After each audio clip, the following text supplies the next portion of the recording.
Dune Shadow for putting this together. These are the 2026 Quantrage Oscar predictions. It's me, Martin Scorsese. Cinema, baby. Okay.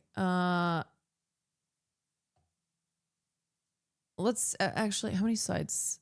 It's 32 sides. Well, I can probably go through this quickly because it's not. It's just me. It's just me looking at.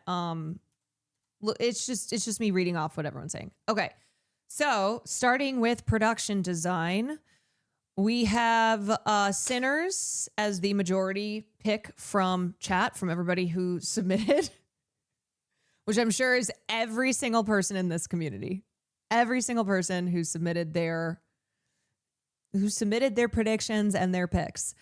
And the majority of y'all picked Sinners, followed by Frankenstein, followed by Hamnet. Okay. What you think is going to happen is that Frankenstein is going to win overwhelmingly. Y'all have picked Frankenstein. And followed by Sinners, One Battle After Another. Sinners, Hamnet, One Battle After Another, and Marty Supreme. Leftist turnout. I actually disagreed with y'all here. I disagreed. Okay. Best original song. For a second, I read that as Dear Me from Diane Warren, Relentless. I was like, oh, my community wants Diane. Wow. What's happened here? Okay. Overwhelmingly, we have I Lied to You from Sinners with 68.9%, followed by Golden from K-Pop Demon Hunters, and then Dear Me from Diane Warren, Relentless. These are chat's picks. Chat thinks it's going to be Golden from K-Pop Demon Hunters. Duh. That song has run away with everything. Followed by I Lied to You from Sinners, and then Dear Me from Diane Warren, Relentless. Sorry, Diane. Best original score. We have Ludwig Göransson potentially winning his third Oscar for Sinners. Overwhelmingly, this is what chat has picked. Followed by Begonia. Oh, okay, Begonia. And then One Battle After Another. And then Hamnet. So we got some Begonia. We got some Begonia fans in here. You know what? Honestly, this was a tough category for me. And ultimately, I am such a sucker for blues music. If it's not clear how much I loved the score from Sinners and how much I loved I Lied to You. But I went through and I was re-listening to all the nominees, and honestly, Johnny Greenwood fucking cooked with One Battle. Begonia was amazing. It's a good category. I had a lot of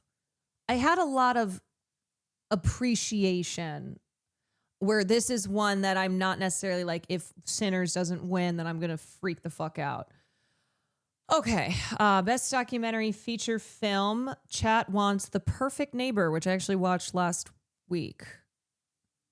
Perfect Neighbor, this one's close. Followed by Come See Me in the Good Light, which is Tig Notaro's film about Andrea Gibson. And then Perfect Neighbor, followed by Alabama Solution, followed by Come See Me in the Good Light, then Cutting Through Rocks, and then Mr. Nobody Against Putin. Chat thinks it is going to be The Perfect Neighbor. I think so as well. And then Come See Me in the Good Light, and then Alabama Solution, Mr. Nobody Against Putin, and Cutting Through Rocks. I think Perfect Neighbor is the only one that's really gotten mainstream. Like I've seen talked about. I think too, its usage of body cam footage, it taking a look at stand your ground laws and the racial bias that is baked into those. It's also on Netflix, so I just think it was just a lot more accessible. Melania's not nominated. No, can you believe that? Can you believe that?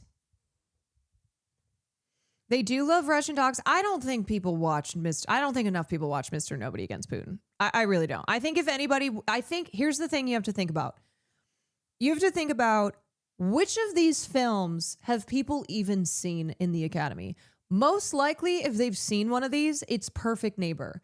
And the way it goes is that if you've seen one, same with politics. If you've seen one candidate's name and you have never seen any of the other candidates' names, you're probably going to vote for that person. Like if you're going down your list, if you're going down your ballot and you go, I don't know any of these people's names, but there's one person you recognize because you saw a mailer because they just spent enough money. Sometimes it comes down to that.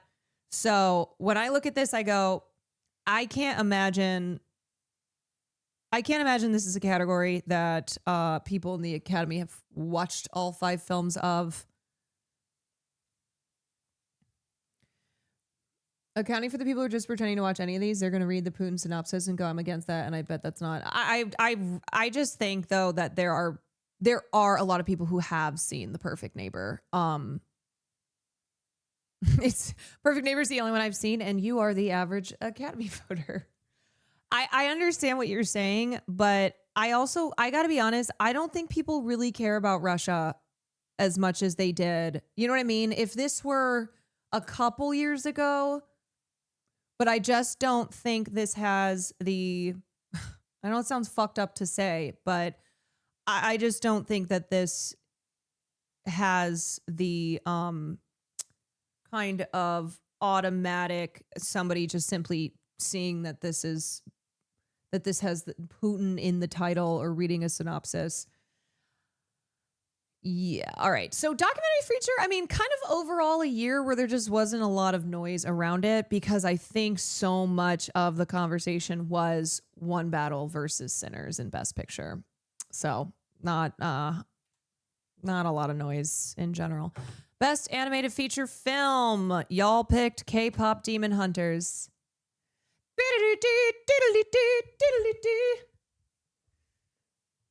And then Little Amelie, Zootopia 2, Elio, and Arco. You know what? Fuck Elio though for removing the gay story, the gay part of it. Classic Disney. I have heard Little Amelie is good, so I do want to watch that. Yeah, the gay erasure in Elio. Okay, and then chat thinks it's overwhelmingly going to be K-pop Demon Hunters. Yeah, I mean, there's no competition. There ain't no question about it. Best international feature film. So this is a really hard category. This is a really tough one. So you guys picked Voice of Hin Rajab. So Sarat 2.5%. Voice of Hin Rajab, followed by Sentimental Value, followed by Secret Agent, followed by It Was Just an Accident, followed by Sarat. This is really hard because obviously Voice of Hin Rajab is a very important piece of witness cinema. And I think it gets complicated when you're picking when the title is best international feature film, because there's the moral imperative, of course. There is the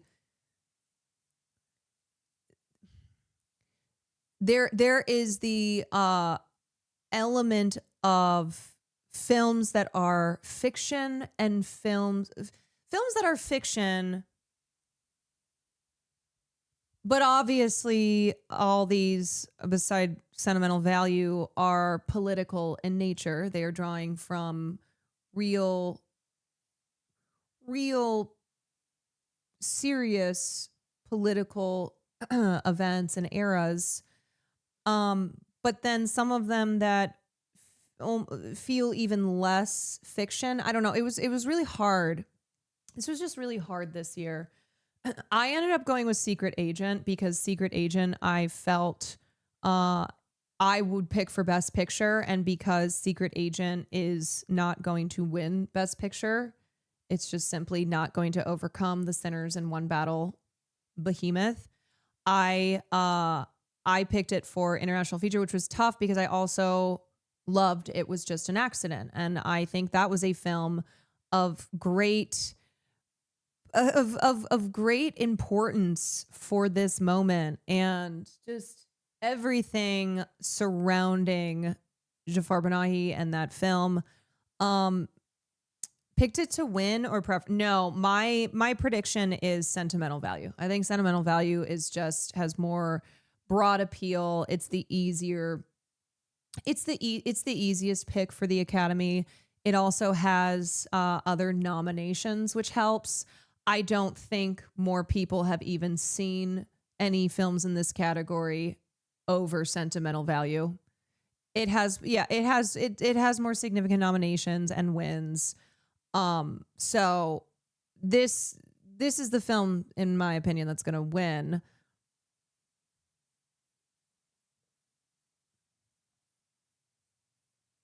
I don't know, but I had feelings for I just had different feelings for It Was Just an Accident, The Secret Agent, and Voice of Henry Job. I have not seen Surat. I am gonna try to see it again tomorrow. my final attempt to see this before the Oscars on Sunday. You know what was funny? The reason too that I'm like, I really need to see Surat is I saw a lot of people talking specifically about the sound editing for Surat. And I was trying to decide my pick in that category, and I went, well, shit. Now I really feel like I have to see this film specifically for this category. You had an hour-long discussion about it in Discord the other week. That makes me proud. Okay. Chat thinks that y'all think Secret Agent's gonna win? Really? Okay. You have Secret Agent and then Sentimental Value and then Voice of Hin Rajab, and then It Was Just an Accident. And Surat is that little tiny sliver there. You guys really think Secret Agent's gonna win? He's been hustling. I know, but I gotta be honest. This comes down to me going, there is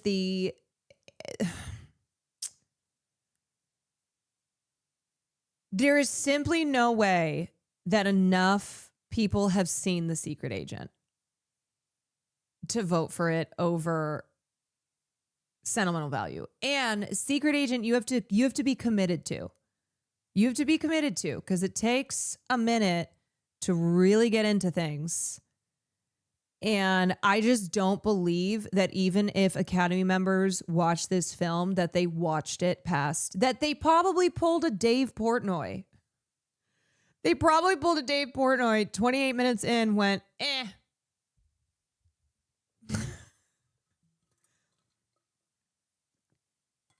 And here's the thing. Stellan Skarsgård is still in the running for, I mean, they're all in the running, but Stellan Skarsgård could still win the Best Actor Oscar. No, I think it's going to be Sean Penn, or Best Supporting. But him winning that also helps Sentimental Value. And there could be the thinking too, Sentimental Value won't win Best Picture, and so people are going to be voting for it in international feature. Anyway. Best Cinematography, chat wants Sinners. Autumn Durald Arkapaw, who would be the first Black female cinematographer, maybe just Black cinematographer to win. I can't remember. It'd be historic. And then y'all went with One Battle, then Frankenstein, Train Dreams, Marty Supreme. But chat thinks it's gonna be One Battle, followed by Sinners, followed by Frankenstein. The reason that I think cinematography and editing will go to One Battle is because I think One Battle is going to win Best Picture. And those are usually pretty wrapped up in one another. But If we get to, here's the thing. Also, one battle has won so many words. If we get to cinematography and or editing and Sinners wins, I mean, we'll be able to tell early on the night too, because it starts off with Best Supporting Actress, so that will start to give an indicator. But that feels like a pretty sure sign that Sinners then would win Best Picture. Anyway. Best Adapted Screenplay, chat wants Begonia. Yeah, you know what? Wait, did I ever end up filling? This might be the one that I didn't end up filling out. I went, this was really hard for me because, okay, whatever. We'll get to my thing when I go over mine. Y'all are going for Begonia, then One Battle, then Frankenstein, then Hamnet, then Train Dreams. But you think it's going to be One Battle, followed by Hamnet, Begonia, Frankenstein, Train Dreams. Best Original Screenplay. Chat wants Sinners, followed by Sentimental Value, followed by It Was Just an Accident. Chat thinks it's going to be Sinners. And then followed by Marty Supreme, Sentimental Value, Blue Moon. Oh, poor Blue Moon, man. Ethan Hawke is really fantastic in that. As is why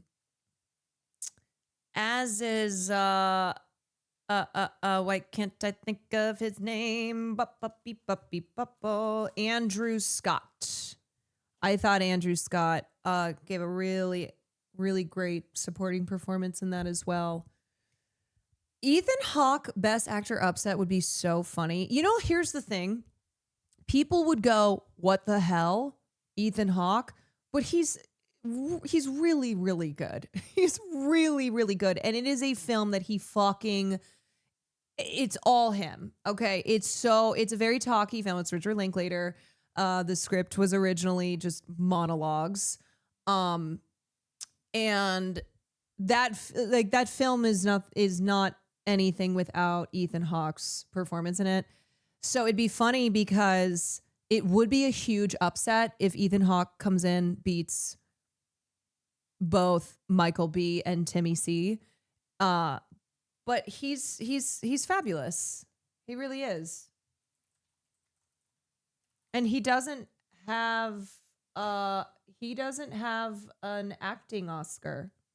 I don't know if does he even have does Ethan Hawke have an Oscar? This was even his first acting nomination. Wow. Leo's gonna win. That would be funny too. I don't think it. I think Ethan Hawke has actually a better chance. I think Leo is in last place to win.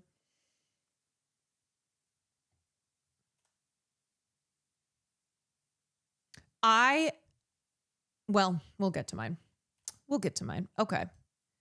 Best Supporting Actor. Chat wants Delroy Lindo. Justice for Delroy Lindo. This would be this would be the Oscar that he gets because he was fantastic, but also because he is long overdue for recognition.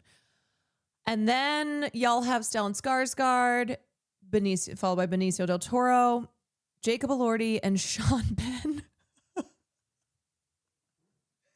Oh my God, that's so funny because Sean Penn is probably going to win this, and you guys have him in last place for what you want. Chat thinks Stellan Skarsgård is going to win. Okay, Papa Skarsgård.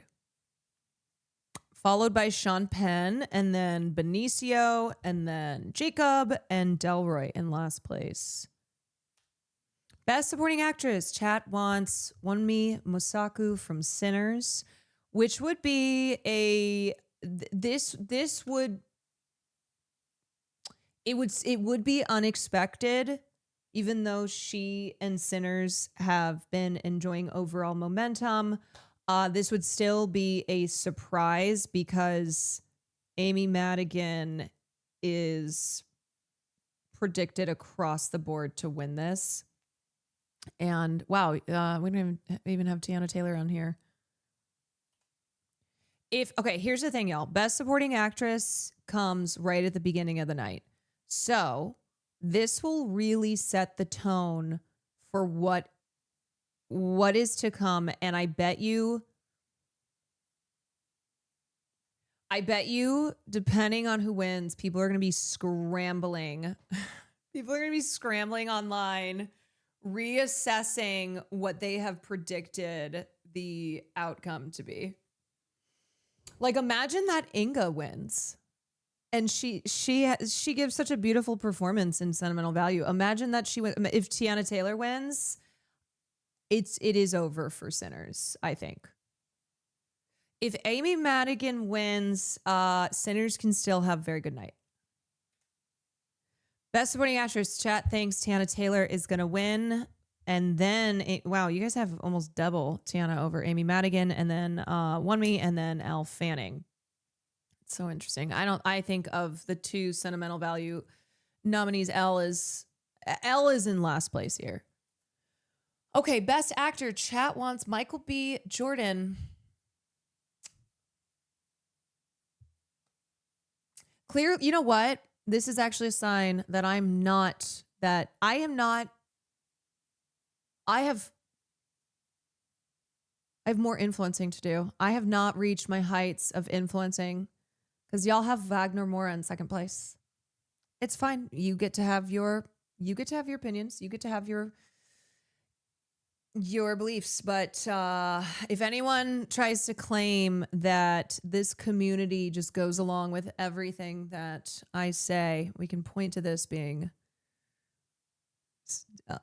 evidence that is not true. All right. And then y'all have Timmy and then Leo. Chat thinks it's going to be Timmy Chalamet for Marty Supreme, beating out Michael B. Jordan. So y'all are ignoring the rush that has come in the last couple days. So many of the trades, so many Oscar analysts and people in the prediction game who very, very much feel there is no doubt Michael B. Jordan is winning. He is right now, like in the last week on Gold Derby and these other prediction sites, it has completely flipped. Everyone is saying Michael B.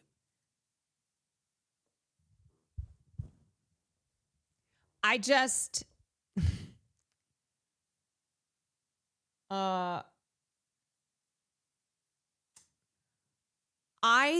I think this will be very interesting, is what I have to say. The outcome of Best Actor race is going to be really interesting because if Michael B. doesn't win, I think that's a clear sign that a lot of people just go wherever they see the wave moving. And that includes people whose job it is to analyze and offer predictions and guesses that are independent of what they see other people saying. And I think too, people have greatly overestimated the turn against Timmy Chalamet. Anyway, it will be one of those that can it will be interesting. It will be interesting. Okay. Best Actress, chat wants Jessie Buckley for Hamnet, followed by Rose Byrne, If I Had Legs, I'd Kick You, and then Emma Stone for Begonia, Renata Reinsva for Sentimental Value, and Kate Hudson, Song Sung Blue. I think another year Kate would have been in a better position. But this year was a total runaway with Jessie Buckley has just run away from the competition. Have you seen Song Sung Blue? I started watching it. I started watching it. The answer is no, because I haven't finished it.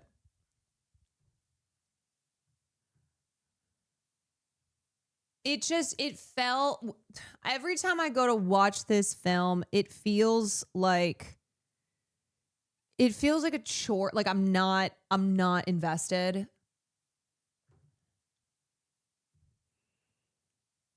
And I'm like, that's not fair. That's not fair. I have to watch this film when I don't feel like I'm just trying to tick this off the. I'm trying to take a box, which it'll probably still feel like that, even if I'm in a more amenable space. I'm like, okay. So I just don't. I want to be fair to Kate Hudson. Basically, I don't want to be watching it and be like, I don't want to watch this film. My wife and I love Song Sung Blue. I might watch it and go, you know what? I thought it was great. But sometimes when I'm watching too many things, then of course other shit that's not even. I will say this year it's the worst that I've been as far as being just completely dedicated to only watching Oscar nominated work before I do anything else. I watch stuff constantly, but I've been watching a lot of stuff that's not nominated. And anyway, from what I've heard, you just have to let it happen to you. You can't fight it. Oh, okay. Okay, Best Director. Chat wants Ryan Coogler for Sinners, followed by One Battle After Another, Paul Thomas Anderson. Then Joe Kim Trier for Sentimental Value, and then Chloe Zhao, Hamnet. But y'all think it's going to be PTA finally getting his Oscar. Followed by Ryan Coogler, Chloe Zhao, and Joe Kim Trier. And there is someone not on this list who should be on this list. And that's who my pick was. But they're not on the list. Best Picture, chat wants overwhelmingly 62.7%.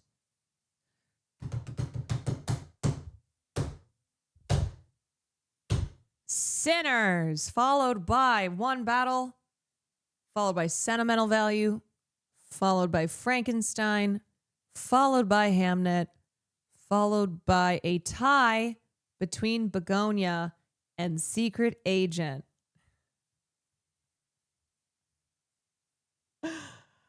No love for F1? F1, do not stay in line. Do not stay in line. Do not stay in line.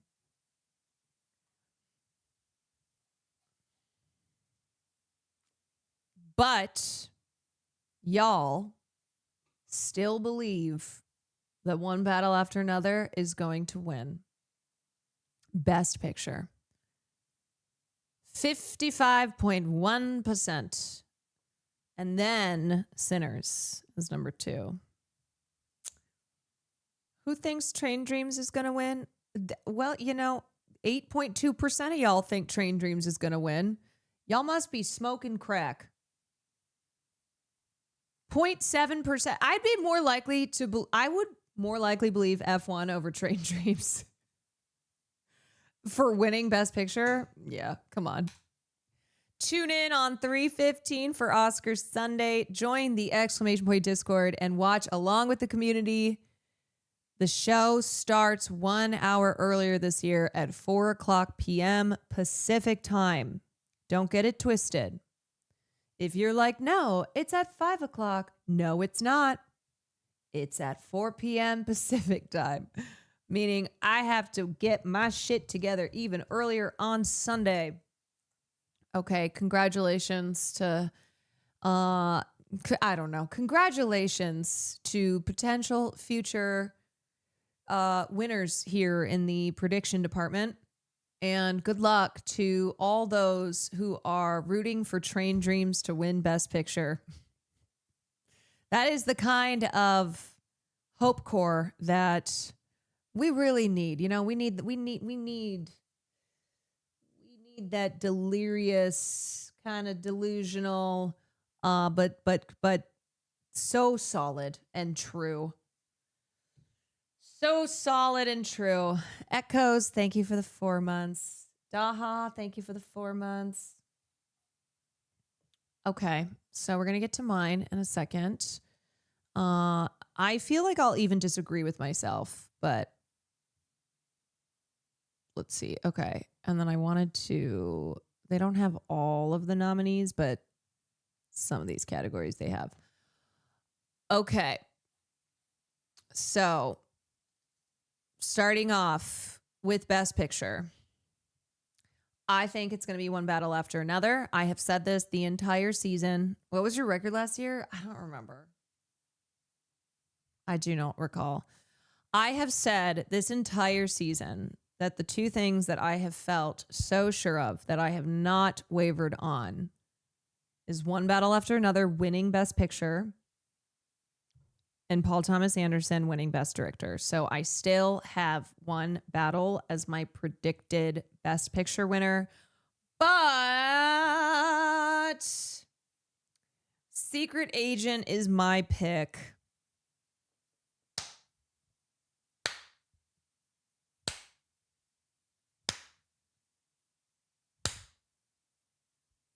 What y'all gonna do about it? Truly Wagner Moura's #1 fan.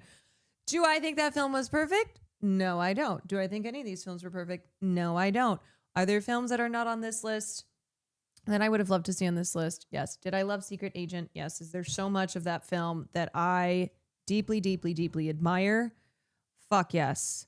And I feel as far as the relevant the political aspects of that film speaking to this current moment that we are in, I just don't understand how this film has not gotten more attention. I get it. Like, I know the reasons why, but I'm just like, hold on. We've talked a lot about the political environment of One Battle, and yet we're not talking enough about Secret Agent. Okay. Best Actor. Timothée Chalamet is still my prediction for Marty Supreme.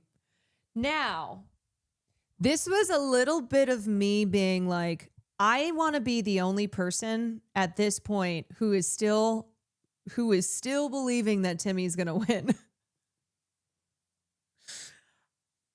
Because every other person I have seen, from Gold Derby to Hollywood Reporter to Variety to everyone online, and does Club C even believe it anymore? Or is she too busy stalking Connor's story? Every single fucking outlet and analyst and person whose whole thing is the Oscars has said that Michael B. Jordan is going to win. So I, not just for that reason, am picking Timothée Chalamet as my prediction.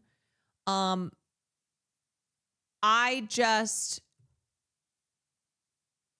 going with Timmy. I'm going with Timmy.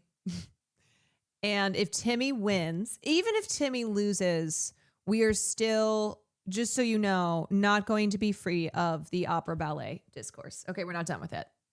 All right, just want to warn you on that. She's high-key moving on to Connor's story. That wasn't really a joke when I said it. When I said, is she too busy stalking Connor's story? I'm not kidding you. This is something that Club Chalamet has done in the past. She moved on from Michael Fassbender. You may, from what you know of Club Chalamet, not believe that this is something that she could be capable of, but she's done it in the past. So we may be getting Club story. Club Connor. It's just a new Club C, okay?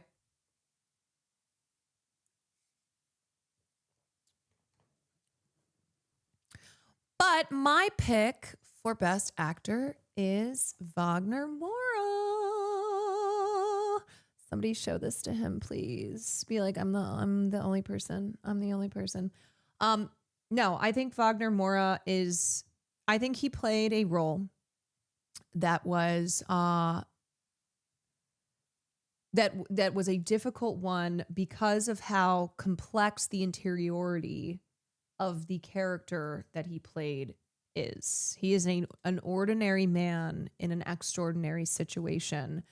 And there's so much that he experiences, and Wagner Moura has to parse through, what he allows to come to the surface, manifest more explicitly, and what roils underneath.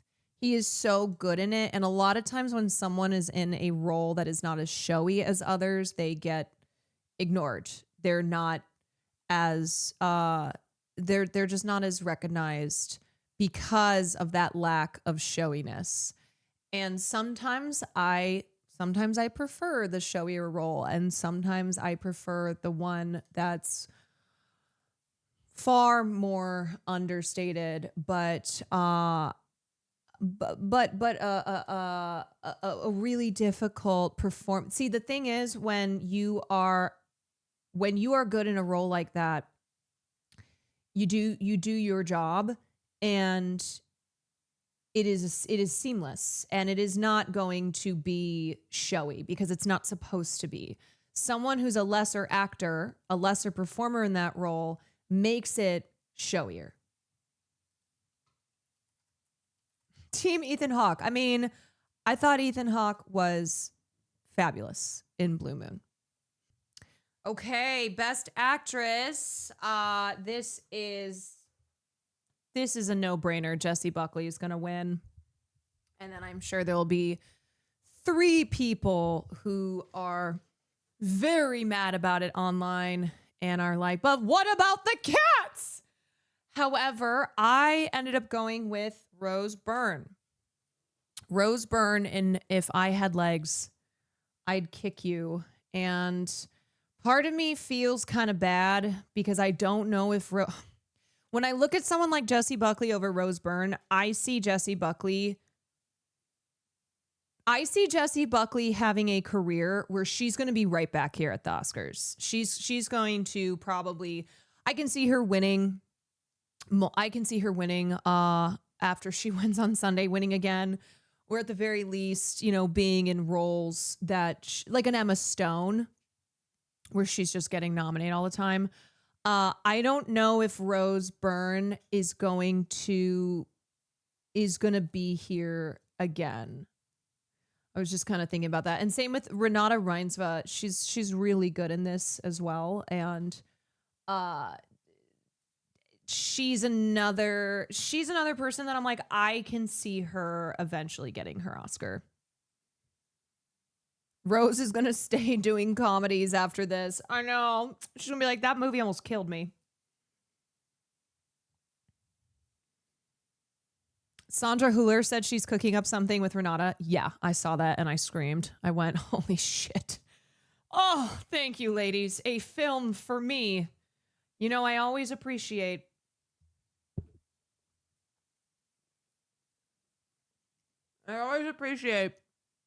when people make a movie that's just for me. Okay. Best Supporting Actress. So I do think Amy is going to win. This isn't just because everyone is saying this now. I think Amy has a couple things going for her. She has won awards when all 3 of them have been nominated. And she has won she has a lot of momentum right now. She just won SAG, which was really big. And she is very beloved. Amy Madigan has been around for a very long time in the industry. She commands a lot of respect, and she's the only former nominee in this category. If she wins, she will become the 2nd oldest Best Supporting Actress winner. So there's also that as well. I think as much as I was like, I just have a hard time believing the Academy is going to get over their horror bias that they have seen Weapons. This is one where I can see people who, even if they haven't seen Weapons, would still vote for Amy Madigan. This is a category I'm okay with any of them winning, but I'd love for Elle or Inga to win. This is, there's not one person in here that I'm like ride or dying. And if they don't win, then I'm gonna, I don't know, bomb the Academy. I ended up picking One Me for Sinners. I think when I look at that film, of all the acting performances that I would pick from, I pick hers. I do think her character was a touch underwritten. I think that was one issue I had, but she is so good that she elevates it. That even the touch underwrittenness is like she just has such, she's so grounded. She's really, really important in this film. And anyway, she's just great. She's one of those actresses that you just you really can't look away from. Okay, best supporting actor. So, as much as Sean Penn has been like, fuck you, when he said he's never going to the Golden Globes, but he went this year and then he lost. Sean Penn, who, according to this one psycho who writes for Variety, if Sean Penn doesn't show up to the ceremony, the possibility is a blow to history and to the cause of good TV. And I was like, wait, we're talking about Sean fucking Penn? Okay. All right. Yeah. Just another example of how everyone's gotten more insane. So this weirdo was begging him to show up. It's really weird. This guy, this Variety writer, this was an opinion piece, which I'm also like, really? This is who we're giving. Okay. Daniel, I've read his stuff before. Daniel Daddario, who said, Sean Penn, please don't skip the Oscars. Why? Why do you care so much? Why do you give a shit if Sean Penn is not at the Oscars? He has made it very clear too, but he doesn't give a fuck. He handed over his 2 previous Oscars to Zelensky. He was like, yeah, smelt these down. Anyway, I think Sean Penn is going to win. He has just, he has won a lot of important precursors, but also people fucking love him in this movie. Even if One Battle doesn't get any other acting nominations, I think voters feel the most strongly about Sean Penn's performance. They fucking love him in this. My pick was Stellan Skarsgård. This was a close one. But ultimately I went with Stellan, although I do understand the argument for him not belonging in supporting category and him belonging in best actor. But anyway, here he is. So I went with Stellan Skarsgård, and this is his first nominee. Both Delroy Lindo, Stellan Skarsgård could both win. First time nominees, way overdue, both of them. Okay. Best director.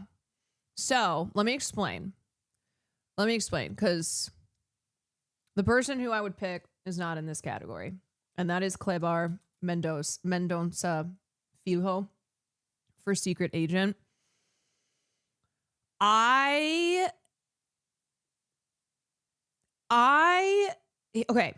When I think of Sinners, there are certain things about that film that are immediate strengths to me, and then that are not so much strengths. I actually did not pick Sinners for screenplay because I picked it was just an accident. But I think what I really appreciate about Coogler, and as despite the film falling off in the 3rd act, once it gets to the big action sequence with the vampire showdown, I think it actually loses steam. It kind of loses the emotional force that was driving the film. That was my biggest issue with Sinners. Still really enjoyed the film, but Coogler is I really appreciate his vision with what he wanted to do with Sinners. And I think I kind of overlooked the third act falling apart, and I think that can be contributed to not just Coogler, even though he's the director and wrote the screenplay. And so overall, when I looked at the nominees here,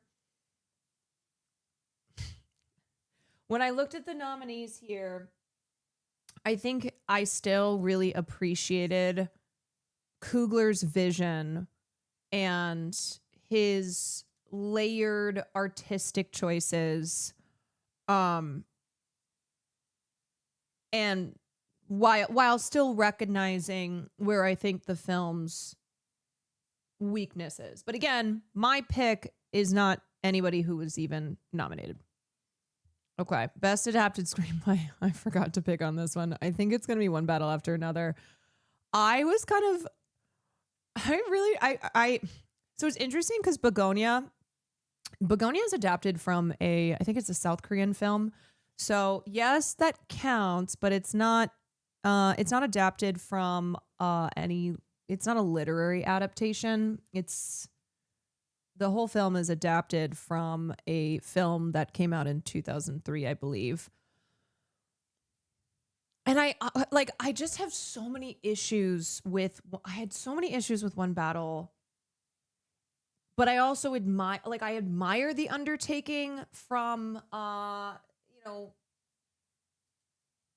the really dense material of the novel that it's adapted from, but I just think I had to I think I'm going Begonia still.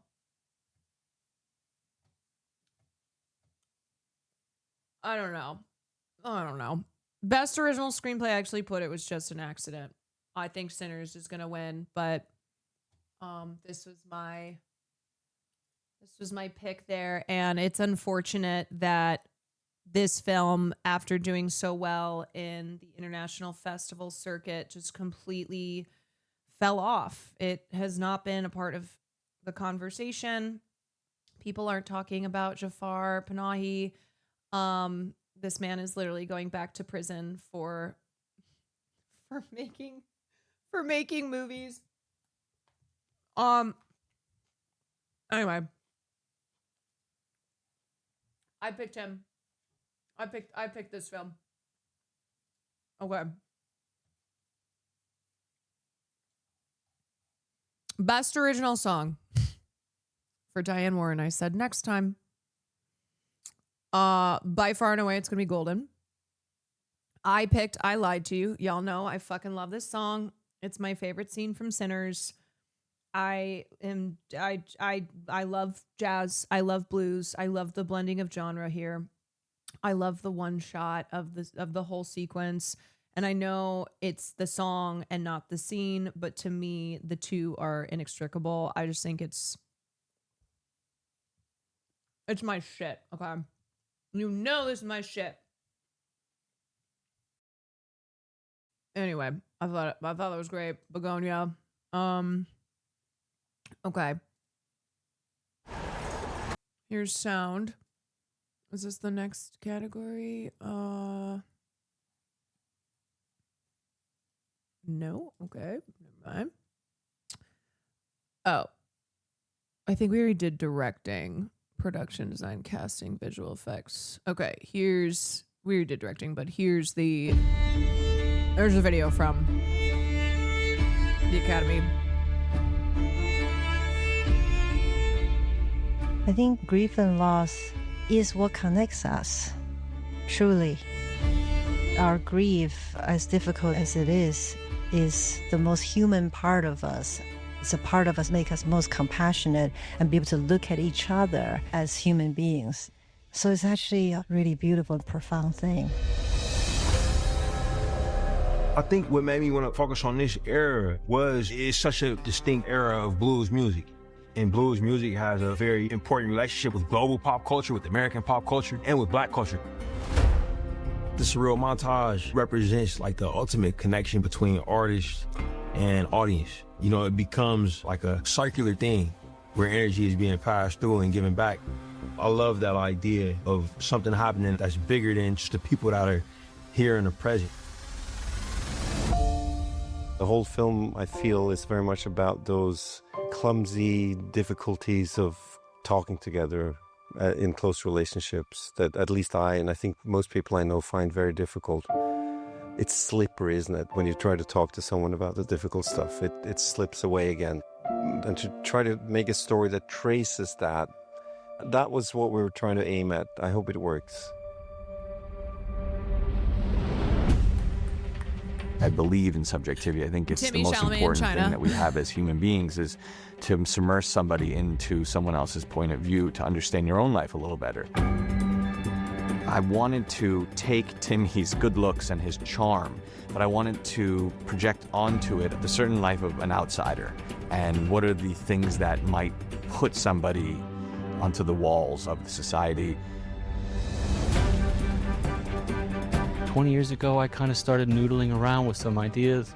In parallel, I was in love with this Thomas Pynchon book called Vineland, the bones of which is about revolutionaries trying to outrun their past. Over the years, the things just kept collecting and it taking detours, and yeah, here we are. You know, every young boy dreams of making a car chase movie once in his life.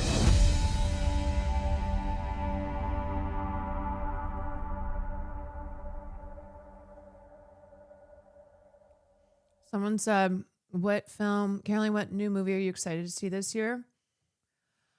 Okay, don't laugh at me. I am excited to see Odyssey.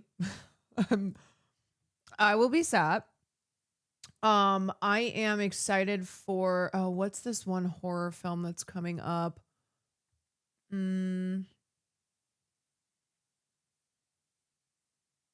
It's coming, what is it? It's coming out this weekend, I think.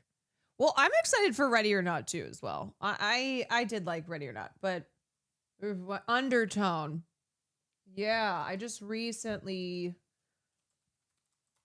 was reading about it. It looks kind of fucking crazy. I will say I did start seeing some reviews today and people were like, people booed after the film ended. And I was like, wait, in a good way? In a like good booze or bad booze? So maybe I'm not as excited anymore. IDK. Do you think it'll be another Long Legs? I hope not. I'm so tired of being excited for horror movies though, and then they let me down. They also have another Evil Dead film coming out. It's Evil Dead Burn. It's the third standalone entry. I do love Evil Dead movies. But yeah, Evil Dead Burn comes out this year. What else am I excited for? Dune Part 3. Dune Part 3. They have another Evil Dead introduction right now too. Man. Undertones director. Smithies, are they booing me? No, they're saying Boo Earns. Boo Earns. Are you saying boo or boo earns? Boo Earns! I was saying boo earns. Yeah, I don't know. I don't know why people are booing about this film. I don't know what happened. I mean, that it says at least something, right? It says something if people are that feeling that strongly emotional. Okay. International feature film. As I said, I went Secret Agent, Best Animated Feature. I just said, It's gonna be K-pop Demon Hunters, but I don't really have anything to say here. Best documentary feature, I predicted and picked Perfect Neighbor. Best costume design, I predicted and picked Frankenstein. So all three in a row: costume design, makeup and hairstyling, and production design. I went with Frankenstein. I thought I enjoyed Frankenstein, particularly in these categories. So I think those are going to be wins that they rack up. So this is costume design nominees. Designing Fire and Ash was a new experience. Well, it's just overall the story. Del Toro's adaptation didn't expand upon anything. You watched it and you're like, that was good enough, but it wasn't anything particularly special. But I did think that the production and styling, I thought it was really well done.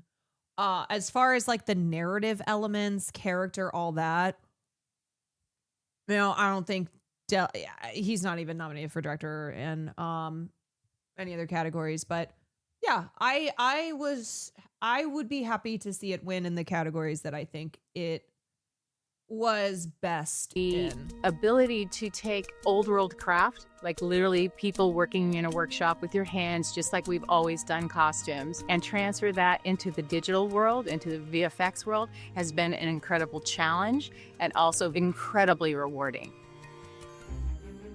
The very first thing everyone was working off was the lab itself and the table that the creature's on that becomes a crucifix image. The next stage for us in telling the story of the creature was that he gains a coat in his travels once he's come through the explosions. When he gets to the mill and the old man, he receives clothing as an example of love and warmth. Clothing is a gift and it's an expression of love.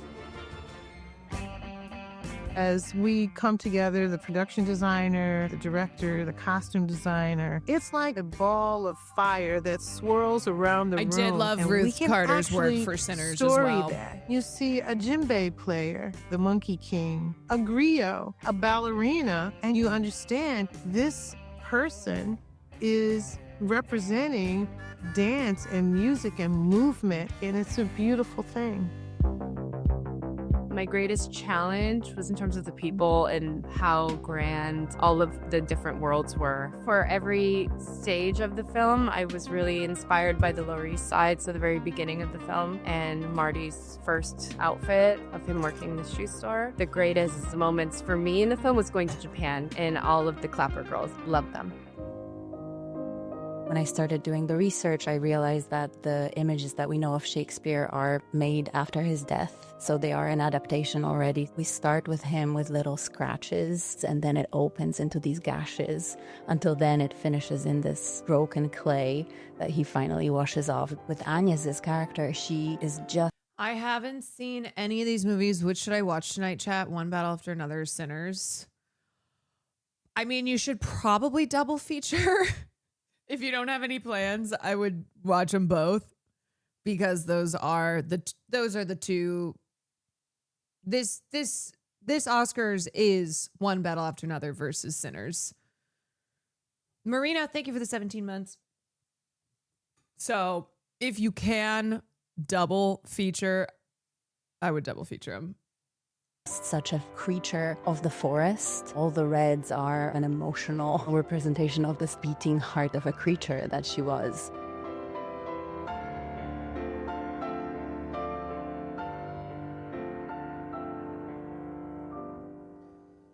Okie dokie. So that was costume design, and then I think they have a video.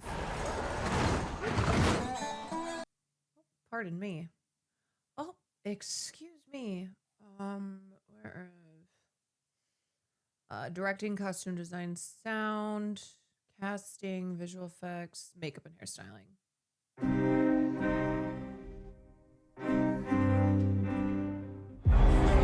To tell this story, authenticity is very important. Swollen eyes and everything. You know, honestly, they killed it with The Rock in Smashing Machine. Have to go on top of the likeness makeup. Dwayne was massive. His arm is like triple the size than a normal size. We had a big barber chair, and we pumped the barber chair up and lay him down like in a dentist's office, basically. So, and then can put all around. He's one of the best parts of the film. Dwayne The Rock Johnson is one of the best parts of the film, and why I gave honestly higher marks for that film than I would have given if he didn't deliver. His body, the first layer, it's a very, very thick layer to really like smooth it all out, and then you layer and Emily layering Blunt, terrible sun damage character. and putting bruises on and little scratches from old Terribly fights. written, We go don't in and love her out every performance. take, touch-ups in the ring. This movie had everything. Do I have AMC absolutely A-list? Yep. everything. We did beauty makeups, we did diseases, I'm an injuries. A-lister. That just helped to build this sort of heightened operatic wonderland that this whole story took place in. Jake O'Lottie came along. His body was covered in 42 appliances. Took us 10 hours to do it with 5-man team. We didn't want this creature with, garish stitching like a lot of other versions had been. We decided that Victor was an artist, so he was going to do his own technique to almost solder these clean lines.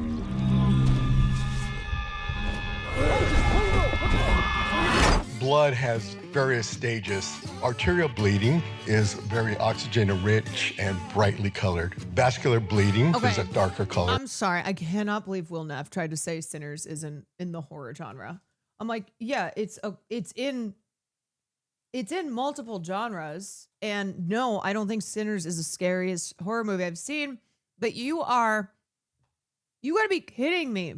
We had over 80 effects that we needed to build. Everything from making 14 karat gold grills for Michael B. Jordan to doing these full body It's what burning I'm saying. vampire No, suits. just wrong. I wanted to not It's use just wigs. wrong. The hair was designed to be false. honest and to add to the cultural story, and texture was a big part of that. Arbeta harder. Oh my God, there's so much. Oh. With the look of Elvira with the prosthetics, it was quite a big makeup in itself. For 25 days, we did this thing with the cheeks and nose and double chin and the neck piece.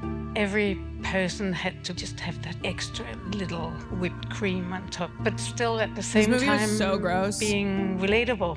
We didn't want to make fun out of anyone. We wanted to point at things like, look what we do to ourselves, how much pain we cause ourselves. So we just tried. The Pope watches this film. He's like, this is what I was talking about. That's why I had to write this Substack piece. To find the sweet spot between some kind of period realism and then the... Yo, Maple Tex, thank you. Melania Raid. Wow, can you guys believe Melania was not nominated for Best Documentary at the Oscars? I can't. Welcome in, everyone. Hope y'all have had a fabulous night so far. My people, please follow Maple Takes. Give him a follow here. Wait, you were about to watch Melania? No. Oh no. Oh, why would you do this to yourselves? Why would you do this to yourselves? That sounds like you know what? That sounds like an ideal Friday, actually.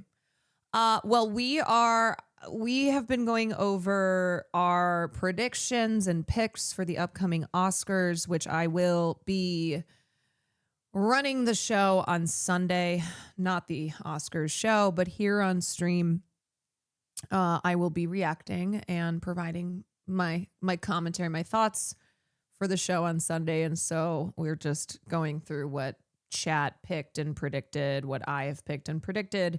And we are currently talking about makeup and hairstyling. Maple's holding us at gunpoint and telling us to watch it. You know, I can tell you, it's probably not going to be very good. Shocker, I know.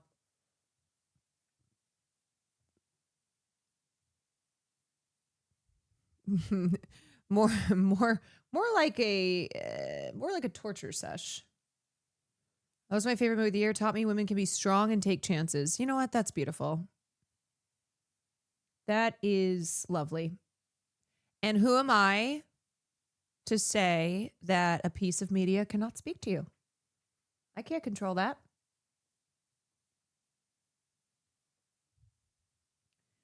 All right. Anyway. Cartoony, because almost done with everybody this knows Cinderella. 歌舞伎はもう何百年の歴史があ I ります。 actually haven't seen this one. This is the only one I haven't seen. それに並行して歌舞伎のカツラは代々継承されてきたものです。私の仕事は普段は日本舞踊、それも歌舞伎と一緒で長い間の伝統で決められたお顔をするのが決まりなので、どうしても映像なので普段は客席とステージの距離感で綺麗に見えればいいんですが、映像の場合はアップが多いので近くで見てもすっきり綺麗に美しく見えるように心がけました。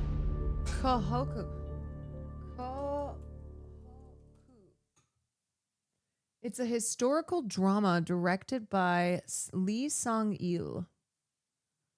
Okay. I don't think I've seen anybody, a single person, talk about that. Sometimes it's amazing. Sometimes it's amazing at the Oscars, as tuned in as you can be. You're like, I've never heard of this film. I've not seen a single person talk about it. Tarantino's going to rip it off in 5 years. Probably less. It's Japan's highest grossing live action film. Wow. Okay. And then production design, I also went with Frankenstein.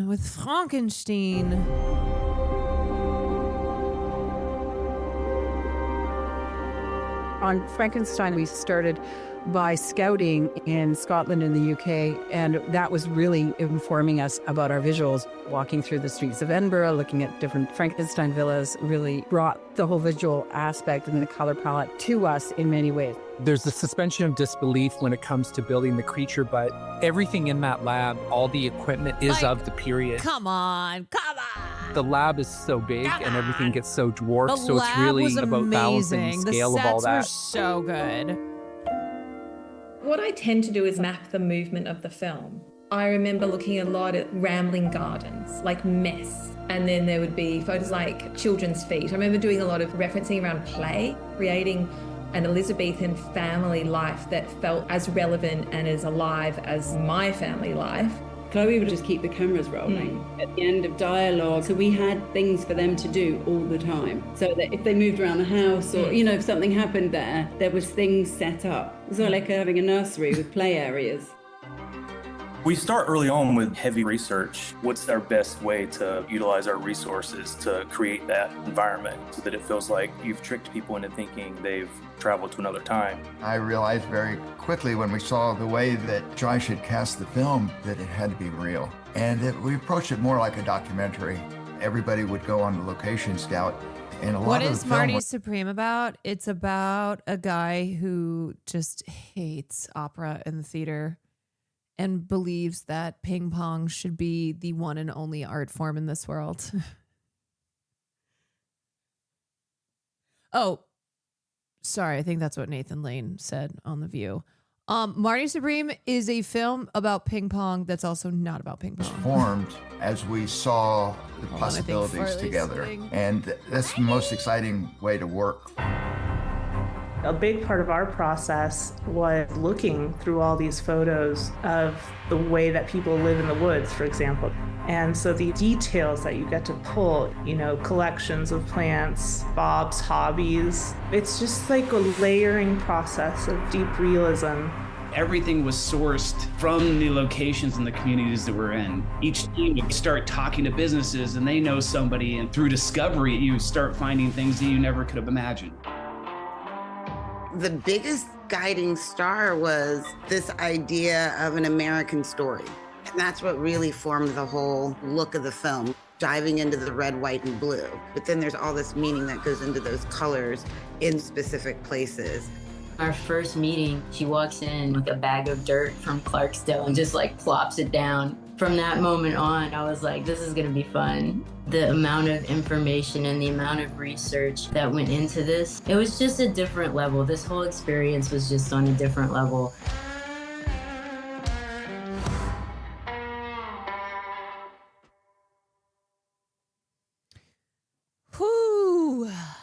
I love Marty Supreme, but I hope he loses the Oscar low-key. That's funny. Okay, sound. Sound was where I went, damn, this is the one category I fear I need to see Surratt in, because I can't believe how many people, I mean, I was reading from sound editors, from people who like this is their area of expertise, and a lot of people talked about Surratt. Now, I think F1 could win here, or they walk away with nothing.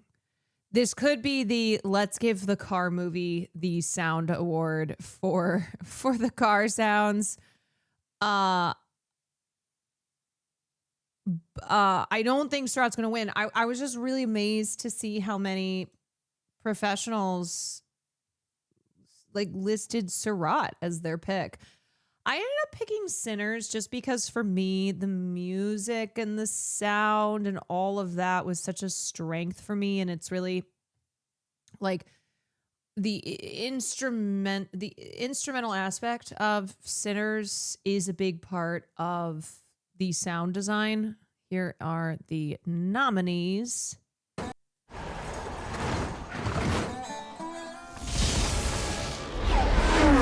One of the things depicted in this film is the energy and the enthusiasm and the speed and the power that exists in F1. Essentially, to some degree, we had to ADR the car to make sure that the Formula One cars were authentic. They're V6 hybrid engines. They go upwards of 200 plus miles an hour. They have 8 gears. There's a lot of specificity and drama to every point on each of these tracks. It's madness, really. There's no other way to describe shooting a live F1 track. It's mad. I don't know how long they've been doing this for the Oscars YouTube page, but I really do like these little videos. They don't have them for all the nominated categories, but I appreciate it. That was the order for this movie, was how are we going to stand up to such amazing visuals, sound-wise? In the creation scene, I set about having all 4 of the editors who were working with me contributing to that scene. I wanted to feel... Because, it highlights the creative talent that normally isn't really front and center for the Oscars. It's like actors, director. We don't really focus on the sound editors and the people who are contributing to the technical elements. Like we were the corpses being cut apart to be assembled into a man and brought to life. In all that chaos, we achieved amazing subtlety, the static buildup just before the lightning strike. Things that may not go noticed, but add so much richness. La peli de Surratt para mí es sobre todo un reto y también un disfrute a nivel de todo lo que es el trabajo del paisaje sonoro, de las atmósferas, de cómo hacer o intentar plasmar cómo suenan estos camiones. La narración la conduce la imagen y el sonido, no tanto los diálogos. No buscamos un realismo convencional, sino ese viaje emocional ligado al estado interno de los personajes. Nos llevó a tomar como decisiones arriesgadas para poder generar este sonido. Oh my God. Saw Surratt a few days ago, did not like it at all. I wanted to. There is a small contingent of people in this community who have seen this film and despise this film. And so it's always funny when there's another person announcing themselves as having actually watched this film and not liking it. I don't know what happened. No, because I still haven't seen it. I'm kind of partial to just letting people in chat, though, have very strong opinions on it. It was released outside of NA sooner, so our LatAm chatters got mad early. It's such a small, personal, intimate story in this really big, chaotic, cinematic wrapper. You get to be big and punchy, pure tension and a lot of anxiety. You're really trying to draw the audience into like this crazy moment. There's no ADR in this movie. Everything that was recorded on set is what you hear. Let's fight fire with fire. One of the things that we take pride in is preserving these performances that Paul's able to get out of these incredible actors. We wanted the music to never feel like it was a music video. We always wanted it to seamlessly transition from dialogue. We recorded all these musical performances, from slide guitar performances, pianos. We had a fiddle, a banjo, and a guitar in one scene. On the effects side, we get the opportunity to work against music that's going to live in the track long term. The connections between all the departments were back and forth all the way through the process to make things as consistent and have the continuity.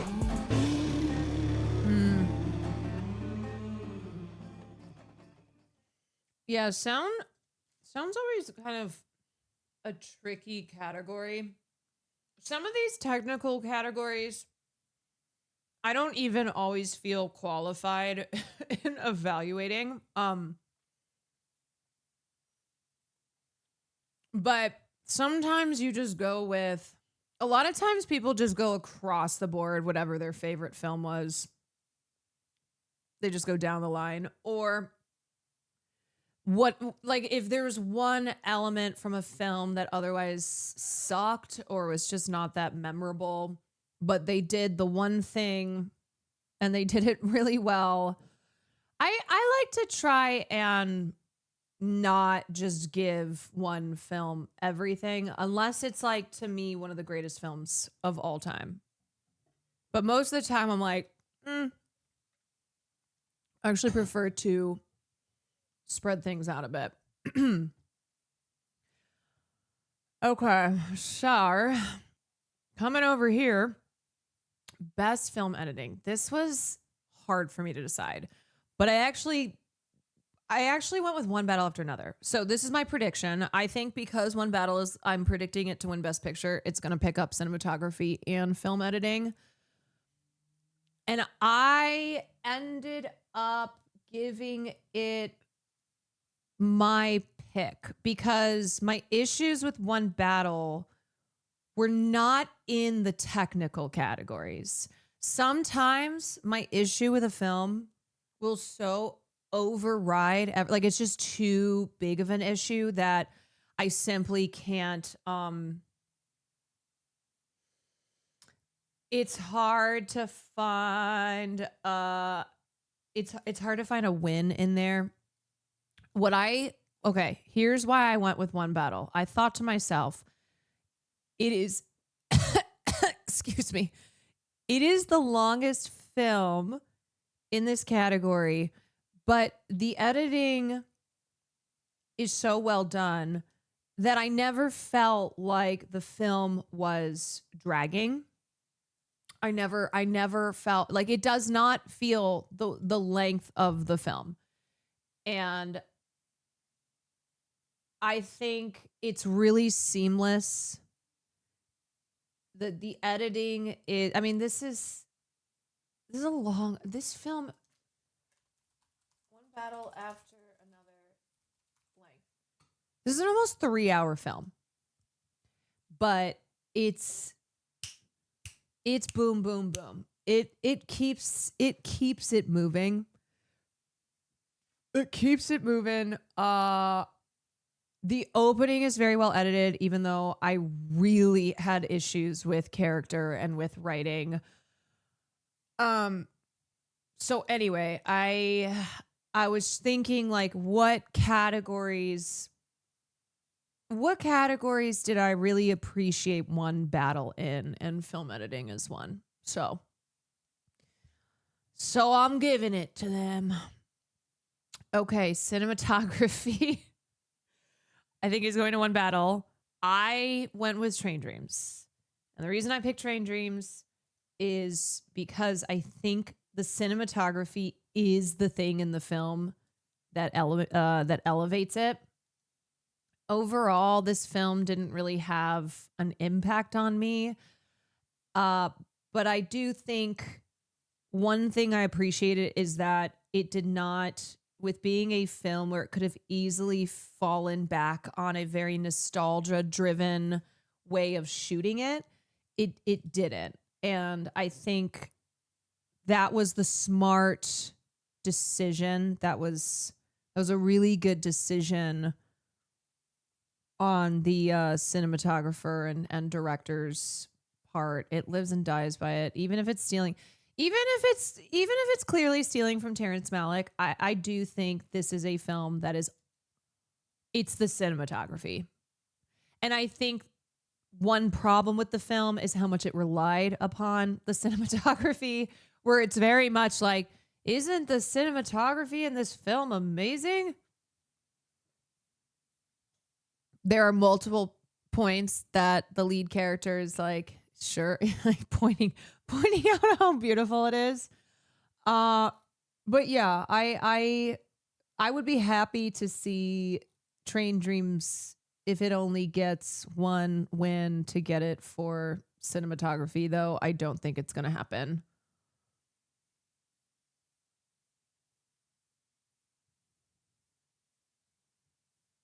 For me, oh wait, you're talking about another film.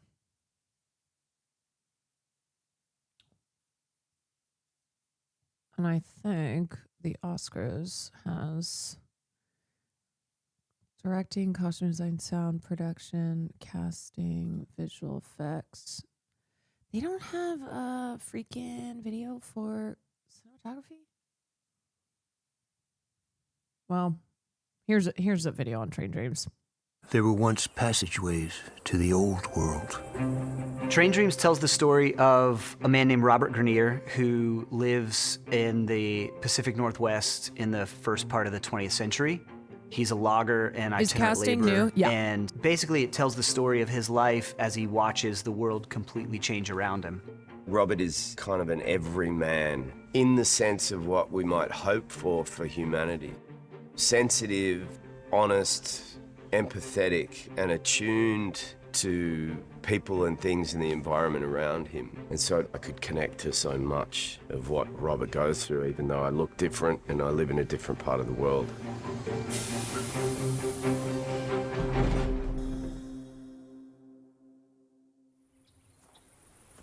Just for $1, see the world as only the birds do. This was not I just still thought overall it was a little too neat, especially when you compare it with the book. And there were some moments in the film that are much more intricately explored in the book. And I get that, like, okay, you're adapting from book to film, but I thought it kind of contributed to making the overall story a little too neat. not the ending that was in the script. There were a couple more scenes behind this scene. We were But editing it's the film fucking beautiful. and we got to this moment and this scene and there was a very like nascent version of it and we got to it and it was just like, well, the movie's over now. It was one of those things of just listening to the film and the film wanted to be over at the end of this sequence. There's a lot of like fun I also get, I at this point, I'm kind of tired of voiceover narration. It has to really be necessary.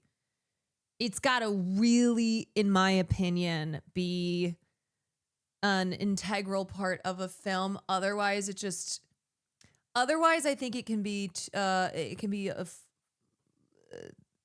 just kind of lazy or just an easy fallback. That goes into putting that sequence together with the plane stuff. There's three aspects of it. There's one where we're filming the plane from the ground with a super long zoom lens, and that pilot, her name's Amelia Hilson, and so she's doing all these acrobatics in the air while we're filming from the ground. What's a good example of it? Honestly, Morgan Freeman in Shawshank Redemption was great. Robert De Niro in Taxi Driver. But at this point, it's just it's something that's so overly done at this point. 30 years ago, you didn't have this be a common storytelling device. And now we see it all the time. And every time I'm watching something and there's narration, I'm like, this better be necessary. This better be so fucking necessary, or else ultimately it's going to weaken my like rating, my review. We also had cameras planted inside the plane And then for Joel's part, and shooting Grenier inside the plane with Amelia behind him, our special effects team actually built a contraption that was like, I don't know, gimbal. Yeah, like 12 feet in the air. We had a camera attached to it, and we could tilt them however we want. Rotate the other way, still diving. Hey, you'd better hold on to something. In the edit, we really wanted to Would you say make Mean Girls? sure I think that it's great it felt in Mean like it was Girls. a sequence that's kind of building upon itself, and it's not just a bunch of images. And the other thing we wanted to do was use alternate takes of scenes, show the audience some memories from Grenier's life that we didn't get throughout the film. Show also, there's a couple of these that are different than how they actually went in the film. So there's one, for example, when he does the little flower for his daughter when he's leaving. How it happens in the film and how it happens in the story is she's not paying attention to it and she leaves and he doesn't get to do it. But in his memory of it, when we see it in the plane, he's able to actually pull it off and she watches it and it's a beautiful little moment. And so sometimes in our memories, we change things What's to he maybe doing make on a them more train, palatable for on a us. plane? In terms of the score, the scene leading up So to it, where true. he's finally out of the forest and in a city as the world is changing in front of his eyes. I wanted a piece of music that felt like lifting us up, lifting him up. And so literally the piano line If is train rising. dream, then the string why lines plane are rising scene? and then descending and kind of like the plane. And so it has a kind of Aryan feeling about it, which is a beautiful kind of driver of the music. I knew that that scene needed to end in a place of peace and where life just all kind of clicks in and makes sense. And that was the moment we were working towards. And then it's the final shot of the movie. What he does with his head and closes his eyes just encapsulated that in such a pure and beautiful way that then when you put everything around it, the task was just like to build up to that look that he has on his face and earn that moment. It's a really apt ending to the film because I think one of the things that always drew me to work on the film with Clint is I felt like this story of an ordinary man's life that spans so much time says so much about all of us that if we're lucky enough to have a long time on the planet, we're going to see and experience all things. And some of them are going to be good and some of them are going to be bad. And that at the end of it all, it is a worthwhile life. And I think that that's waiting for all of us.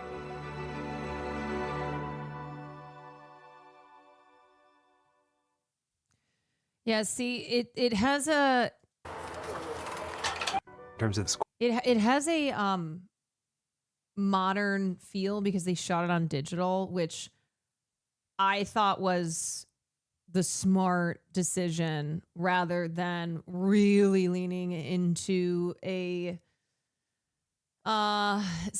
really leaning into the look of the film being nostalgic, because there is a strong nostalgia to the film itself. So I thought that was a smart move. And really the cinematography completely elevates this film.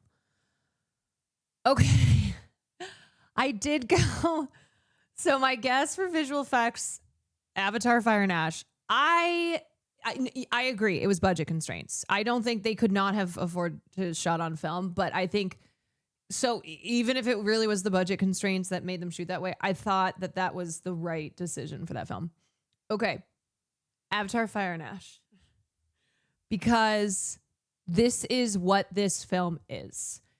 And as much as I do not care for this story, I've never been on the Avatar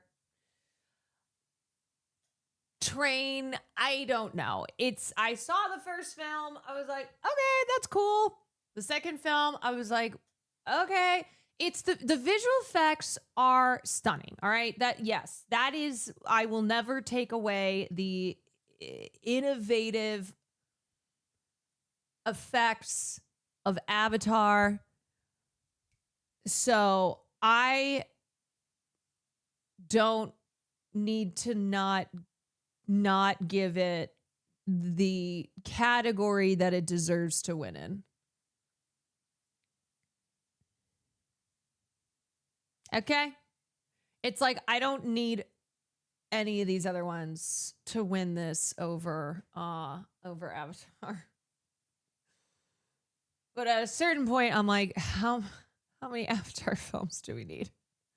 How many All right. Live action short. So sorry. Animated short film. Sorry again.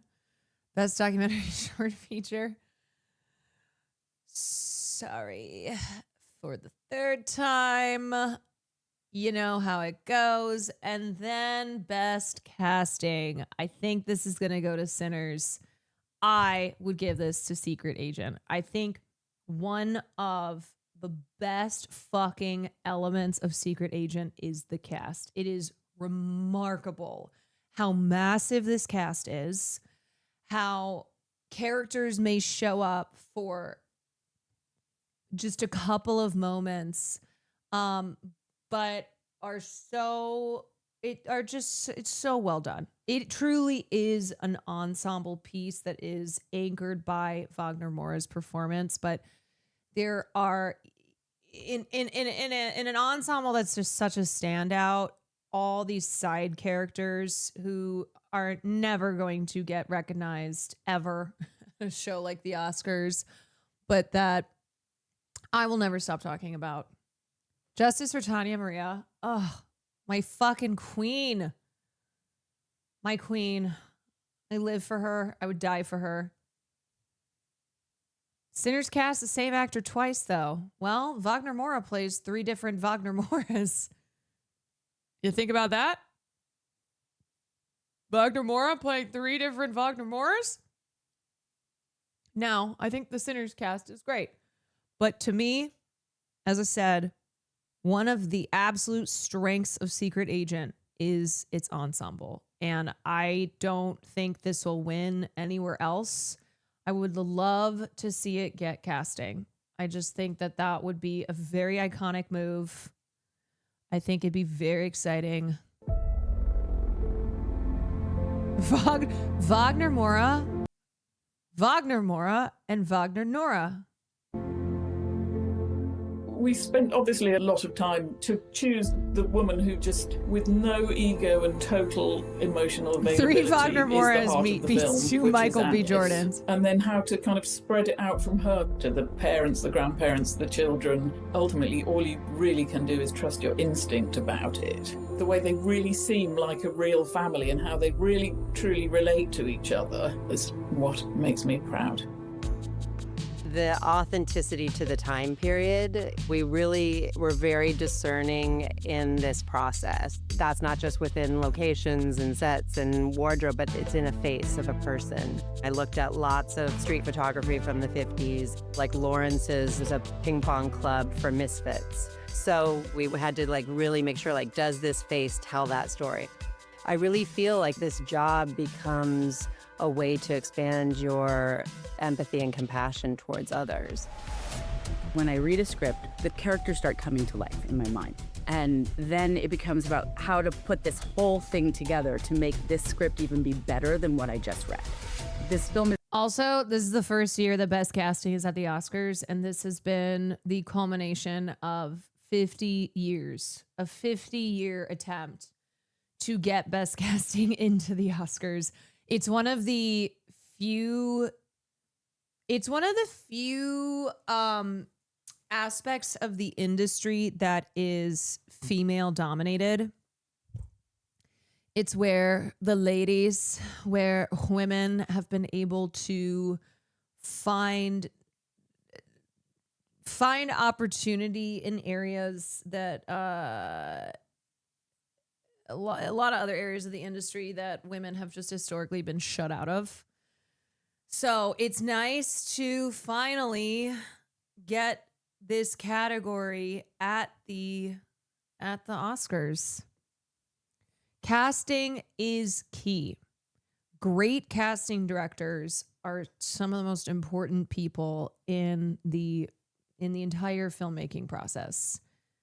a delicate balance of A-list stars and seasoned actors with outstanding newcomers and real heroes of our armed forces. With that said, discovering Chase and working with her was something I'll be proud of for the rest of my life. Watching her go toe-to-toe with some of the greatest actors on the planet made all the restless nights worth it. It's so diverse, and we have so many characters, so many roles. Every face has a meaning, every face has a story. Kleber wrote this amazing script full of layers and complexity to find the right actors to play them. We use the big actors, but we also have like people who never done anything that big before. And to bring them on is a reason to be proud. Even the small roles, they have Tanya. a power on their faces, you know? The detail and the authenticity of each. Also, once upon a time, they had to fight for casting directors to get credit on films. That was the first in the history of the film industry. The first major battle was casting directors being credited, and then it was recognizing their work. These characters is apparent and important to the story, which takes place within this very rich, diverse, nuanced community that's seldom seen on screen. I think it's Michael's most challenging role to date, and so it put the additional pressure that everybody that went up and acted opposite him had to be at the highest caliber. I couldn't be prouder of any film I've ever worked on more than this.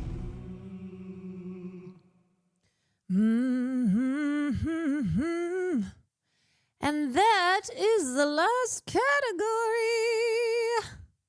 Wow. You know, it will be interesting if Amy Madigan and Sean Penn win in their supporting categories, because we would have a double villain. A double villain year. It's like when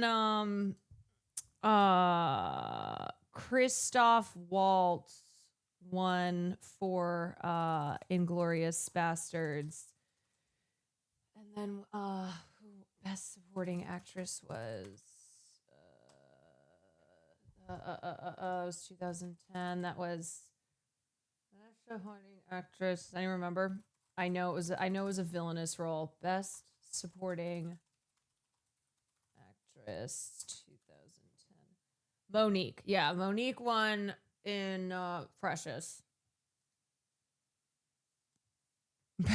Penn was a villain? That's a goddamn patriot.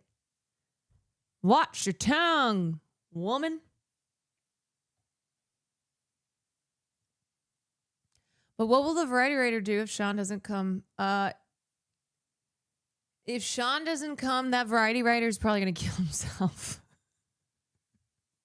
If Sean Penn doesn't show up at the Oscars, there will be blood on his hands, because Daniel Daddario of Variety is going to kill himself on the carpet. Joking, obviously. Well, I don't know. Based on that piece he wrote.